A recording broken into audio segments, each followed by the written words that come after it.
Good morning. My name's Kim Voselka, and I'm the service manager here at Foster Group. I'm joined by my colleagues Ashley Verriger and Brittany Hurd, both advisors on our team.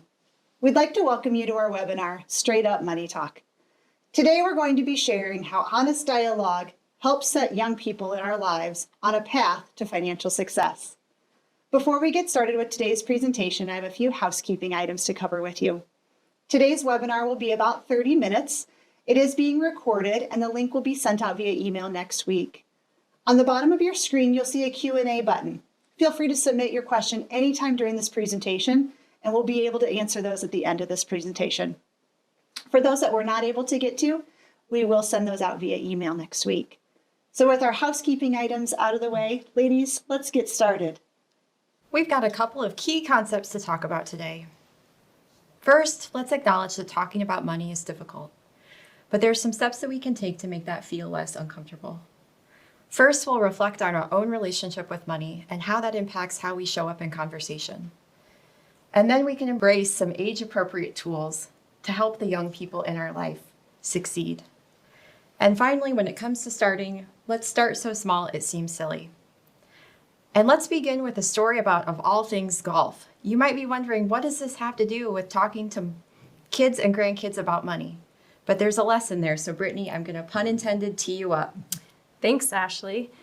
Ashley and Randy and I were invited to play golf for the Corporate Games golf team a couple summers ago. And we said yes. And I had never actually played golf before, so that was a bit surprising.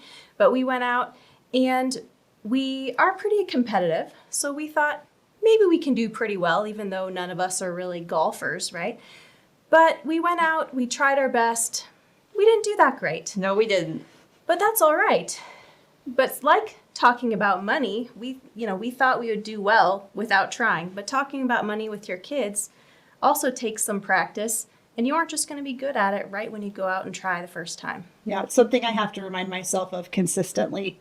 Why do I expect myself to be good at something when I don't practice? Ashley, you have researched about this. Why is that so hard for us? There are so many insights, and bottom line, talking about money is a challenge for a lot of us, even though we touch it and experience it every day. So why? It's a great question. What I found in research is that it's really math. That's, of course, appropriate for a financial advisor to frame an answer to a question in math. We love math. It's a special kind of math. It's psychological math. Money is a difficult conversation for so many of us because it's a product of our beliefs and our emotions. Let's unpack beliefs there for a moment. So many of us grow up with the belief, the attitude, deeply held, that talking about money is wrong. It's taboo, it's impolite, it's rude. It's not what polite young folks do. And when we're raised with that by our parents or grandparents, no fault to any of them, we carry that belief into adulthood with us, and it plays a big role in how we show up in those conversations. And then let's look at the emotional component. It's not comfortable for a lot of people to talk about money for a variety of reasons. It's a loaded topic. And so then when we pair that worry or fear-based emotion with that deeply held belief that having this conversation is wrong, of course, the resulting behavior is going to be nothing. Avoidance. I know it's important, but I'll get to it next year when I'm a little more ready, when my child is more able to have this conversation. And so we don't take advantage of those opportunities for learning with the kids, with the children and our grandchildren. And so I think how we show up in those conversations plays a big role in what's going to come natural to us, what's going to be more challenging, and most importantly, how can we get past those things and have more effective conversations with our loved ones. Yeah. One thing as we were preparing for today that we wanted to make sure you as our audience is hearing is it's okay to feel behind. You are in good company. As we prepared, we too are feeling behind in our own conversations with our kiddos, and we think about money every day. Today is an opportunity to get started. We want to equip you with some resources and set you on that journey ahead. And so I know the gals have some great things to share. To keep going, ladies. Yep. So starting with our own money thoughts and beliefs, we have a couple of key questions we're putting on screen, and I would encourage you to open up your notes app or grab a pen and paper and write down your answers to these questions. Let's start. My mother or father taught me that talking about money is blank. How do you fill in that answer to that question? Your parent is often your first money teacher. Whether they embrace that role or shy away from it, you're picking up so many money insights from a very young age from those folks in your life, or maybe it's your grandparents. I'll answer this question with my own childhood story. My parents, my father specifically, taught me that talking about money is private. I saw him and my mother talk about it, but they made it clear that it was really for their ears only, not really for us kids. And that was interesting because I was a really curious kid about money and finances. I wanted to know how much people made. I wanted to know how much things cost. And I think my father and mother, they looked at that curiosity and they were a little worried that things that weren't appropriate to talk about in mixed conversation would make their way out of my mouth. And so how you respond to that curiosity in your own child or grandchild's life is huge. We're going to talk about some ways to encourage that kind of curiosity and frame it or direct it in an appropriate way so that you're enabling your kid to learn about those key money concepts rather than shutting them down or shying away from it. Probably a big role in why I became a financial advisor, honestly, because I wanted to talk about it more, with clients and with colleagues and people in our industry. Couple more money questions to get you thinking. Talking about money with my parent or my child is blank. It's either familiar because you've done it and maybe it didn't feel great, or it's unfamiliar because you haven't even broached that. The good news is no matter how you answer that question, it will get easier. It will get more comfortable if you commit to practicing and engaging with it frequently in small ways. And then let's turn to that last question. This one especially I would like you to write down the answer to. The hardest or the easiest financial topic for me to discuss is blank.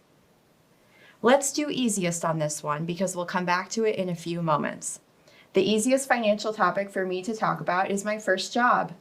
I worked at a dry cleaner's. We lifted all the heavy clothes. We went through people's bags of clothes that they needed cleaned. It's easy for me to talk about that in conversation. So let's use your own example as the framework and the beginning point for a conversation and a dialogue with the young person in your life. Understanding our beliefs are so important, but equally as important is understanding our money personalities. How do we behave and think about money? Brittany, you have received financial designations in financial therapy and have spent considerable time learning about these money personalities, money scripts. Can you share with us about those? Thanks, Kim. They're money scripts or money personalities that everyone has because of what they learned about money growing up. And there are 4 main money scripts, and each one has pros and cons, right? So there's not a right one or a wrong one to have. It's really about understanding who you are and what you think about money. So the 4 money scripts are money avoidance, money worship, money status, and money vigilance. So let's talk a little bit about those. They can be a little self-explainable because money avoidance, that means you might not want to talk or think about money, right? You want to avoid it. You don't want to spend a lot of time worrying about it. These kind of people can be very generous because they like to give money away and not have to take care of it or deal with it. Money worship is someone who thinks more money is more happiness, right? They can want to work hard for that money because they want to have experiences, they want to do fun things. So not good or bad, again, just they want to have more, so they are going to work hard for it. The third one is called money status. This person, they kind of equate their net worth to their self-worth. This kind of person likes the big ticket items, maybe a fancy car or brand name things. This person can be very entrepreneurial, start businesses, again, be very hardworking. And then the last one is money vigilance.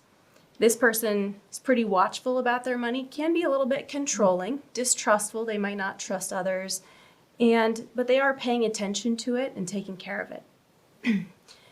So those are the money scripts, and you might have 1 or 2 that you feel like you align with. Can I put you in the hot seat? What 1 or 2 do you identify with? Maybe how have they helped you in learning your money personality? Sure. Well, as a financial advisor, it's probably not surprising that I have some money vigilance feelings. I like to think about money, talk about it, I can be a little bit controlling about it though, and want to make sure I'm doing the right things with it. I also have a little bit of money worship. I want to get more money and do fun things with my family and spend time with them. And that can be interesting in a relationship. My husband has money avoidance and money worship. And so he doesn't really like to think about the money or talk about it. So we have to have careful conversations so I'm not controlling and he actually helps talk about it. But he's very generous with his money, likes to buy gifts for people. And again, it's just all about having understanding of what we're doing and where we're coming from. But I'll be interested to see what our boys end up with. I don't know what their money script will be like, but we'll have to have good conversations with them and explain to them different ways to think about money. I like that you pointed out there's not a pro or a con or a right or a wrong money script. They just are, and understanding kind of the both sides of the coins to each one is important. There are so many emotions wrapped up in those, and as Ashley pointed out, our psychological math, that plays a point. It plays a big part in how we talk to our kiddos about money. So I know we could spend so much more time on emotions and behaviors, but I do want to transition us into the action part of our webinar today. Getting started, so important. Ashley, can you kind of take us into that action piece? You bet. So when we're starting a money talk journey with our kids and our grandkids, we have to equip ourselves with the right tools. I'm a big reader, so I love to learn. And one of the key resources in any parent or grandparent's toolbox should be Raising Financially Fit Kids, fabulous book by Jolene Godfrey. And her key point throughout the book, Kim, is that children and childhood, kids are financial apprentices, and childhood is an apprenticeship period. And by that, I mean, in Jolene's work with thousands of children and families, she found that kids could start to understand even basic money concepts as young as age 3. So that means they're just picking it up all over from a very young age, whether parents and grandparents are being intentional with teaching it or whether they're just picking it up secondhand. In Jolene's work, she found that the key tool for learning and building that apprenticeship mentality is the allowance. She's a big proponent of starting an allowance in grade school, and she likens it to weekly learning money for children. It's not a salary for chores done and contributions made. It's also not a reward for good behavior or performance. It's a way for kids to get used to making money decisions each and every week, just like we do as adults. It's learning money. And then taking that a step forward, beginning with some of those early lessons about how to use that allowance wisely, her key foundation is we have to link a goal with the savings behavior. As soon as you find the right goal, and as soon as you can encourage your children to equate using savings to achieve a goal, something that they want, that is a very powerful catalyst for their continued learning. And from there, you can build on things like entrepreneurship, community engagement, charitable impact, but you have to start with that first lesson of linking a goal with the savings behavior. You have an example to share with us about this. I do. You got me thinking. We actually learned this concept pretty organically in our home. When our son was about 10 years old, he came to us wanting a mini motorcycle. And true to us, my husband and I were not going to invest in that for him, and had lots of conversations about how he could use birthday money, Christmas money, things that he had saved over the years to invest in this large purchase. As he and I were actually reflecting just recently on this story and this time in his life, he shared with me how hard it was to say no to the small things in order to continue to save for his bigger goal. And it was so cool as a parent to see him research. It took him almost a year, but he finally found the exact motorbike that he wanted. He actually did all the negotiations with the seller himself. And it was such a neat thing to see him bring that bike home with the self-accomplishment that he was feeling. And it's just a great learning opportunity for him. So cool. So we know that we as parents and grandparents play a pretty pivotal piece in our kids' lives on encouraging them how to be entrepreneurial. Brant wanted to start a side business in order to earn more income. So we encouraged that. Brittany, I know you have another good story about how a parent has been pretty pivotal in teaching you some of those entrepreneurial skills. Will you share that with us? You bet. And I wouldn't say I'm very entrepreneurial, but my mom was my first business coach and also was very instrumental in teaching me about money. When I was young, she helped me learn how to bake cookies, so that's a good thing, chocolate chip cookies, and said, hey, why don't we try selling them to some neighbors and friends, and you can make some money off of that. And having that money worship, I'm okay with more money, right? So I was all in for that. So we baked some cookies together, sold them to the neighbors and friends in a baker's dozen, which is 13 chocolate chip cookies. And then I got some money back. But then we came back to the house to count the money, and she said, well, you have to pay me for the ingredients, right? Sure. The sugar, the eggs, the flour. So that was a really good learning lesson that you can't just start something for free. You have to have some money to start with. And you don't get profits out of nothing. You have to take out the costs first. That was a really good lesson for me to learn. You mean baking cookies isn't free? I wish. We share these examples with you just to get your wheels turning, get you pondering about how you have had previous experiences or things that you currently are doing in your kiddos' lives to help build that seed of entrepreneurship.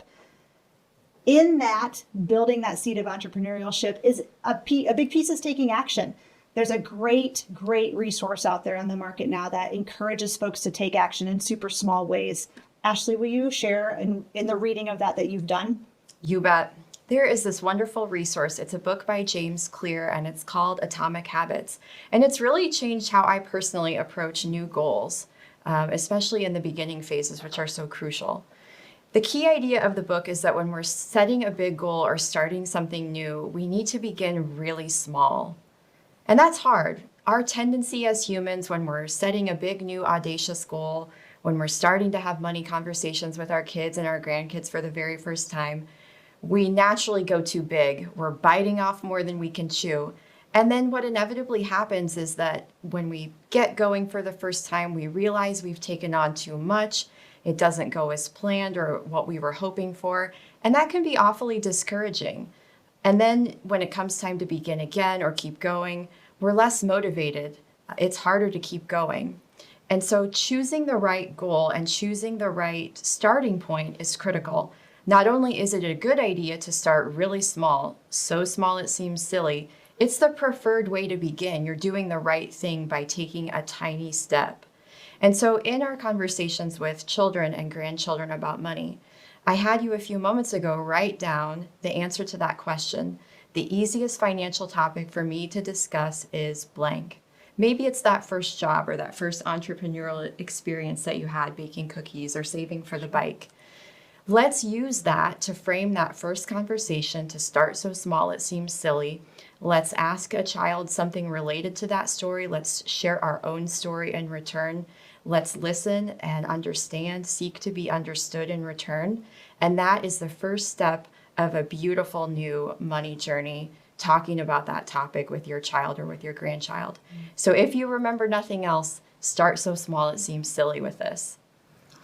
And I think I'm going to start small by starting an allowance with my kids because that's something that we talked about would be a really good step. And that's going to be my step from this webinar.